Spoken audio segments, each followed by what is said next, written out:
Dans cette vidéo, nous allons voir les évolutions territoriales de l'Empire colonial français. Il n'y a pas vraiment de date officielle du début de l'Empire colonial français, puisque toute prise de territoire peut être prise pour une colonie.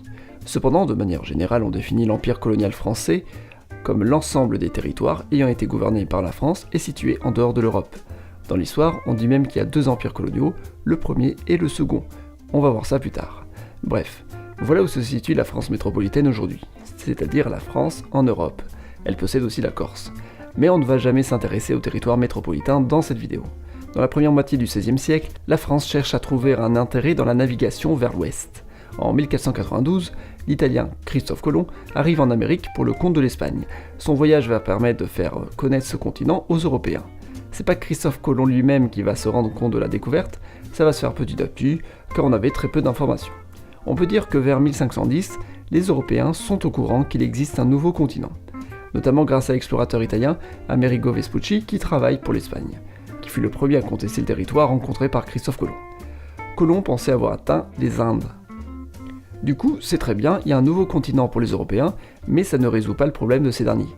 Ils veulent aller vers les Indes, c'est-à-dire en Asie. Et plusieurs pays européens vont être intéressés par la recherche d'un passage vers l'autre côté du globe. C'est le cas bien sûr de la France. La France lance une première expédition en 1524. Le but est de passer par le nord, car il n'a pas été exploré. Il devrait sûrement y avoir un passage vers l'Asie. Verrazzano, encore un italien, y est envoyé. Il va pas trouver de passage puisqu'il va trouver des terres. Ça permettra de les cartographier. Les Européens découvrant ainsi l'Amérique du Nord. Verrazzano trouve aussi la baie de Terre-Neuve et un possible passage, mais il n'a pas le temps d'y aller. Il rentre ainsi en France et offre les précieuses informations. 10 ans plus tard, la France lance une nouvelle expédition. En 1534, Jacques Cartier est envoyé dans la région. Il découvre le golfe, qu'il nommera Saint-Laurent, il se pose à Gaspé, il pose le drapeau français et rencontre les autochtones. Tout se passe bien, il rentre en France donner les informations et il ramène 2 autochtones iroquois qui pourront aller apprendre le français. Donc maintenant la France sait qu'il y aurait un possible passage vers l'Asie, mais c'est pas sûr. En attendant, l'Empire colonial français vient de naître puisque Jacques Cartier a posé le drapeau à Gaspé le 24 juillet 1534. C'est vraiment une date symbolique, et dans les faits, la France n'était même pas au courant de sa colonie ce jour-là, ce qui est normal. En 1535, Jacques Cartier part faire une deuxième expédition, et aussi ramener les 2 Iroquois qui deviendront des interprètes. Cartier veut remonter le fleuve pour savoir s'il y a un passage. Le fleuve est nommé Saint-Laurent, car il y va à partir du jour de la Saint-Laurent. Il comprend que c'est un fleuve et pas vraiment un passage pour l'Asie. Il atteint une île, l'île Hochelaga, du nom d'un village iroquois présent. Cartier renomme l'île Mont-Royal. Cartier rentre en 1536, il est resté plusieurs mois dans ce qu'on appelle le Canada. En France, Cartier donne des explications, le climat, les richesses, on trouve de la fourrure, il y a des Iroquois qui y vivent, mais ils n'ont pas la même technologie que les Européens. Puis surtout, il y a le royaume de Saguenay. Le royaume de Saguenay existe selon les Iroquois, mais Cartier ne l'a pas vu. Il veut donc monter une nouvelle expédition pour conquérir ce royaume, qui semble détenir de nombreuses richesses. En 1541, Cartier retourne au Canada.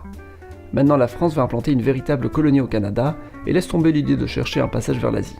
Un fort est construit à l'embouchure du Saint-Laurent, Cartier récupère de nombreuses pierres précieuses. En 1542, il retourne en France pour ramener tout ce qu'il a récupéré. Mais c'est considéré comme de mauvaise qualité. Finalement, cette tentative de colonisation du Canada se solde par un échec. Cartier prend sa retraite.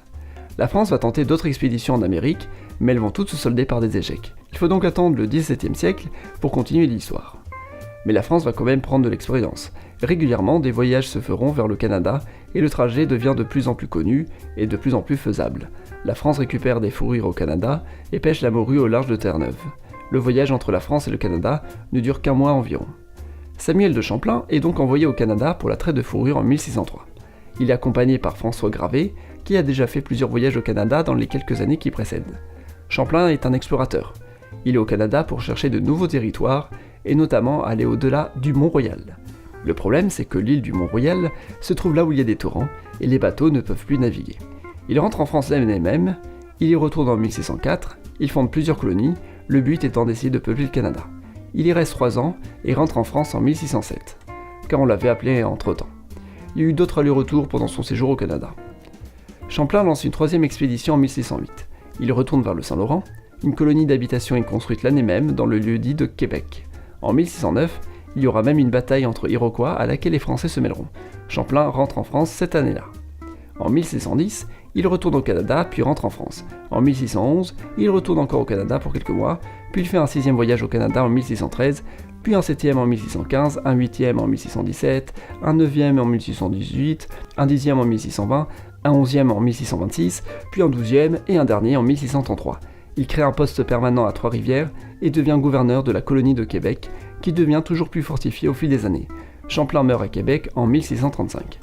Désormais, le Canada est assez bien relié à la France. Il y a des voyages réguliers. En 1642, Ville-Marie est fondée sur l'île de Montréal. Bref, dans les années 1660, le Canada est une colonie française peuplée par 2500 colons.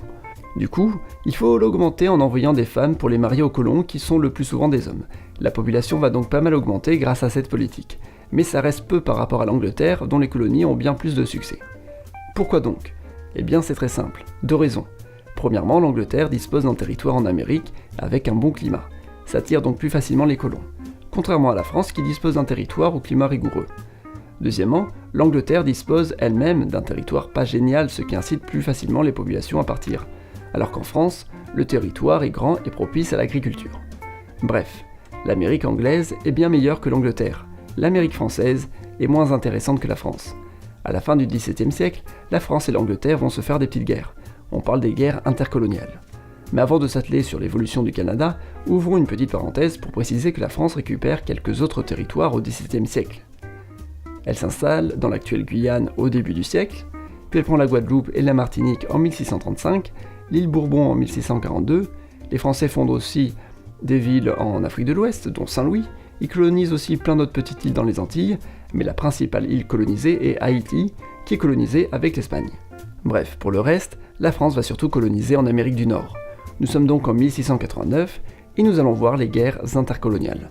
En 1689, la France a conquis le Canada, mais aussi plus au sud, dans ce qu'on appelle la Louisiane. En gros, il y a 2 territoires, le Canada au nord et la Louisiane au sud. Tout ça forme la Nouvelle-France. Il y aura donc la première guerre intercoloniale entre les Anglais et les Français, aidés chacun de leur côté par des Iroquois. La guerre n'apporte pas de changement de frontières. En 1702, une deuxième guerre intercoloniale débute. Une guerre lancée par les Anglais contre les Espagnols et les Français. Elle se solde par une victoire anglaise sur les Français qui doivent donner les territoires les plus au nord. Territoires qui ne sont pas forcément les plus intéressants. En vrai, la France ne possède pas grand-chose en Amérique. Même si le territoire de la Louisiane semble très grand, il n'est composé que de quelques petits forts et le reste est soit vide, soit dominé par des tribus amérindiennes. D'ailleurs, ce corridor qu'utilisent les Français pour aller du Canada vers la Louisiane va devenir un enjeu qui va provoquer une nouvelle guerre coloniale. Ainsi, en 1744, débute la Troisième Guerre coloniale. Cette guerre ne va pas changer grand-chose aux frontières. À partir de 1754, les rivalités reprennent entre les 2 puissances coloniales. Puis en 1756, la guerre de 7 ans commence en Europe. Elle va de son côté accentuer la guerre en Amérique. Voilà pourquoi la guerre de 7 ans est considérée comme un conflit intercontinental. À la fin de la guerre, l'Angleterre gagne en Amérique. Le but est la récupération de la vallée de l'Ohio. La ville de Québec capitule en 1759, puis toute la Nouvelle-France. La France perd tout en Amérique du Nord. En dédommagement, on lui restitue Saint-Pierre-et-Miquelon, qu'elle avait perdu pendant la Deuxième Guerre intercoloniale, en même temps que tous les territoires atlantiques. La Louisiane, quant à elle, est donnée aux Espagnols, et une partie revient aux Anglais, qui avaient besoin d'espace. Pour la France, le plus important reste le fait de garder les Antilles, qui apportent beaucoup d'argent. Depuis plus d'un siècle, la France participe activement à la traite négrière, grâce à quelques comptoirs en Afrique, où elle ramène de la main-d'œuvre esclave en Amérique. En 1800, alors que l'Espagne va très mal en Europe, la France en profite pour négocier la récupération de la Louisiane, qui est devenue espagnole. La Louisiane coûte cher à entretenir pour la France, et la France ayant besoin d'argent pour financer les guerres en Europe, le choix de vendre la Louisiane aux États-Unis est vite pris. Les États-Unis achètent la Louisiane en 1803, et doublent leur territoire. Les États-Unis seront endettés à partir de ce moment-là. La Louisiane était peu peuplée à ce moment-là, et difficile à gérer pour la France. Les États-Unis, eux, avaient déjà une population assez conséquente, n'avaient aucune difficulté à aller repeupler le nouveau territoire. En 1804, Haïti se proclame indépendante après des années de lutte armée contre l'Empire français. On peut dire qu'à cette date, l'Empire colonial français en Amérique a disparu. Il ne changera plus vraiment puisque tous les territoires français restants en Amérique le sont encore aujourd'hui, c'est-à-dire la Guadeloupe, la Martinique, la Guyane, etc. Après la chute de Napoléon, la France donne aussi des colonies à l'Angleterre dans l'océan Indien comme l'île Maurice et les Seychelles, mais il récupère la Réunion. Après, la colonisation va se faire sous forme de campagne politique. L'annexion d'un nouveau territoire étant une marque de prestige. C'est pourquoi on entre dans une nouvelle ère. C'est le début du Second Empire colonial français. Entre 1815 et 1830, c'est la période de la restauration monarchique en France. En 1830, tout à la fin de la période, la campagne d'Algérie est lancée. En juillet 1830, une révolution met en place un nouveau régime en France. C'est la monarchie de Juillet. Durant ce nouveau régime, la France va continuer la conquête de l'Algérie. La France s'installe aussi avec quelques comptoirs dans le golfe de Guinée, y colonise aussi Mayotte. En 1842, la France colonise pour la première fois dans le Pacifique avec les îles Marquises. En 1848, c'est la République en France suite à une révolution. La République marque l'abolition définitive de l'esclavage dans toutes les colonies. Les colonies en 1848, peu nombreuses, sont assimilées à la France. En général, ça correspond à l'outre-mer actuelle et à l'Algérie. Napoléon III met en place le Second Empire en 1852. Pour gagner en popularité, il fera en sorte de créer de nouvelles colonies. Dès 1853, la Nouvelle-Calédonie est prise. Puis ensuite, c'est au tour de l'actuel Sénégal et Gabon. Puis dans les années 1860, elle colonise le Cambodge, avec pour objectif d'atteindre la Chine. En 1870, c'est la fin de l'Empire qui marque le début de la Troisième République française en 1871. Dans les années 1870, la France continue son avancée dans le Sahara depuis l'Algérie. Ce n'est que dans les années 1880 que la colonisation va prendre un tout nouvel essor. Jules Ferry sera Premier ministre à partir de 1880, puis 1883, et aura pour objectif encore plus de colonisation. Le Sénégal actuel est entièrement colonisé, tout comme une grande côte au Gabon. La Tunisie est annexée en 1880. En 1885 a lieu la conférence de Berlin, qui propose un partage de l'Afrique entre puissances européennes. Cette conférence incitera les puissances européennes à s'installer en Afrique pour annexer les territoires qu'elles désirent. En 1900, la France a bien agrandi son territoire. Elle a eu le temps d'annexer Madagascar et toute l'Indochine, mais aussi des colonies en Océanie que sont le Vanuatu, Tahiti, Wallis et Futuna, puis l'Afrique de l'Ouest et l'Afrique centrale en très peu de temps, et aussi Djibouti qui n'était qu'un comptoir. En 1912, la France met sous protectorat le Maroc, puis ensuite, après la Première Guerre mondiale, la France met sous protectorat des territoires de l'Empire ottoman qui deviendront la Syrie et le Liban. Voilà, la France n'a jamais été aussi grande.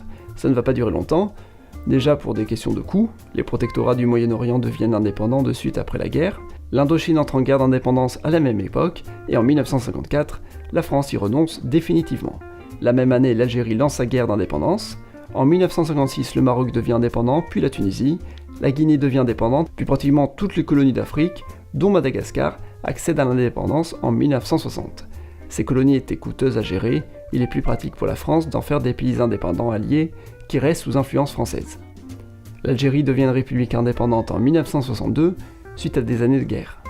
Il ne reste plus grand-chose. Les Comores, sauf Mayotte, accèdent à l'indépendance en 1975, Djibouti en 1977, puis les Nouvelles Hébrides en 1980 en tant que Vanuatu. Le dernier grand mouvement indépendantiste a lieu en Nouvelle-Calédonie dans les années 80, mais sans succès. Depuis, il n'y a eu aucun changement colonial en France. Ce qui reste des colonies françaises a évolué pour obtenir des statuts très variés qui mériteront une vidéo à part. Aujourd'hui, selon l'ONU, la Nouvelle-Calédonie et la Polynésie française sont les deux seuls territoires qui sont encore considérés comme des colonies. Bref, c'était l'Empire colonial français et son évolution.